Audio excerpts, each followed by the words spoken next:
Welcome to RTV. నేను మీ గయాజ్ని. ఉగ్రదాడిలో అసలు బాసిన మధుసూదన్ భౌతికాయాన్ని ఉదయాన్నే కావలికి తీసుకుని రావడం జరిగింది. ఈ ఘటన తెలిసిన వెంటనే కావలి ఎమ్మెల్యే హైదరాబాద్ లో ఉన్నారు కావ్య కృష్ణారెడ్డి వెంటనే స్పందించి ఇక్కడ ఆర్టీఓ అదేవిధంగా ఎంఆర్ఓలను కూడా సమాచారం ఇచ్చి ఏర్పాట్లు కూడా పూర్తి చేయాలన్నారు. ఇప్పుడు చీకటితో ఆయన వచ్చి ఇక్కడే ఉన్నారు. సార్, ఎలాంటి ఇక్కడ ఎప్పుడు ఎవరెవరు హాజరవుతారు?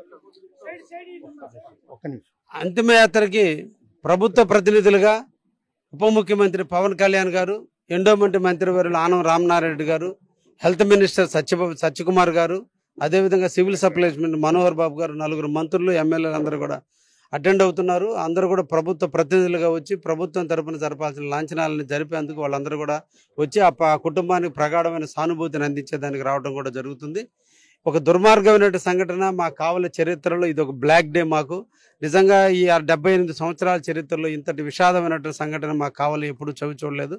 ఒక మంచి వ్యక్తిని కోల్పోయింది మా కావలి. ఒక పేద కుటుంబంలో పుట్టి అరటికాయల వ్యాపారం చేసుకుని చిరు వ్యాపారంతో తండ్రికి తోడుగా ఉంటూ తను ఎదుగుతూ తనతో పాటు తన అక్కలను కూడా ఎదిగేటట్టు అందరూ కూడా ఉద్యోగస్తులు చేసేటట్టు, అంటే ఒక అరటికాయల వ్యాపారం చేసుకుని చిరు వ్యాపారం చేసుకున్న ఇంటిలో ముగ్గురు సాఫ్ట్వేర్ ఇంజనీర్లు, అదేవిధంగా అల్లుళ్ళు ఒక మంచి స్థాయికి వచ్చి ఈరోజు వృద్ధాప్యంలో ఉండే తల్లి తండ్రికి అన్నం పెట్టేటువంటి కొడుకుగా ఈరోజు ఉండే టైంలో కొడుకును కోల్పోయిన తల్లి తండ్రి యొక్క బాధను ఎవరూ తీర్చలేనిది, పోడ్చలేనిది. మేము అందరం కూడా సంఘీభావం చెప్తున్నాం, అండగా ఉంటామని హామీలు ఇస్తున్నప్పటికీ కూడా ఏ ఒక్కటి కూడా ఆ బిడ్డ, ఇద్దరు బిడ్డల మధ్య వాళ్ళు టెర్రరిస్టులు కాల్చిన కాల్పులు చూసిన తర్వాత ఆయన భార్య కానీ ఆ బిడ్డలు ఈ రోజు కూడా చెల్లిస్తున్నారు. మనుషులు చూస్తేనే ఉలికి పడేటువంటి పరిస్థితి వస్తుందంటే అక్కడ జరిగినట్టు దుర్మార్గమైనటువంటి పరిస్థితి ఎంతో దాన్ని బట్టి అర్థమవుతుంది. ఈ సందర్భంగా మన అందరం భారతదేశ పౌరులు, భారతదేశానికి మద్దతు ఇవ్వాల్సినటువంటి సమయం ఆసన్నమైంది. రాజకీయాలు పక్కన పెట్టి కులాలు, మతాలు, వర్గాలతో సంబంధం లేకుండా, పార్టీలకు సంబంధం లేకుండా ముక్త కంఠంతో దీన్ని ఖండిస్తున్నాం. ఉగ్రవాద దాడిని మన అందరం కూడా ఖండించాల్సిన అవసరం ఉంది. దీనికి భారతదేశ ప్రధానికి మద్దతు ఇవ్వాల్సిన అవసరం ఉంది. తప్పకుండా దీనికి ప్రతీకారం తీర్చుకోవాల్సిన అవసరం భారతదేశ పౌరుల అందరి మీద ఉంది. భారతదేశంలో పౌరుల యొక్క రక్తం మరిగేత పరిస్థితి ఈరోజు తీసుకొచ్చారు. దీన్ని అందరం కూడా ఖండిస్తున్నాం. అట్ ద సేమ్ టైం మనందరం దేశంలో ఉన్నాం. అన్ని భాషలు, అన్ని మతాలతో కలిసిన భారతదేశం, సార్వభౌమైనటువంటి ఈ భారతదేశం ఐక్యతగా ఉంటుంది. ఇటువంటి కుయ్యులు, కుతంత్రాలు ఎన్ని పనినా టెర్రరిస్టులు భారతదేశంగా ఒకటిగానే ఉంటుంది అన్న దానికి నిన్నటి రోజు నుంచి ఈ రోజు జరిగిన సంఘటనే దీనికి ఉదాహరణగా కూడా తెలియజేస్తున్నాం. ఎన్ని గంటలు తెలుసు సార్ మీరు హైదరాబాద్ లో ఉన్నారు? నిన్న సాయంత్రం, నిన్న మధ్యాహ్నం నుంచి తెలిసిందండి.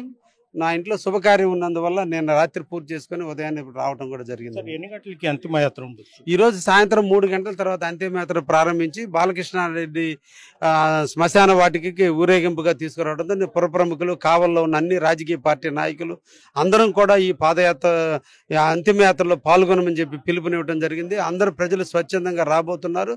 వారితో పాటుగా ప్రభుత్వ ప్రతినిధులుగా వచ్చే మంత్రులు కూడా ఈ రోజున కొంత దూరం వారు కూడా వచ్చి సంఘీభావం చెప్పడం కూడా జరుగుతుంది.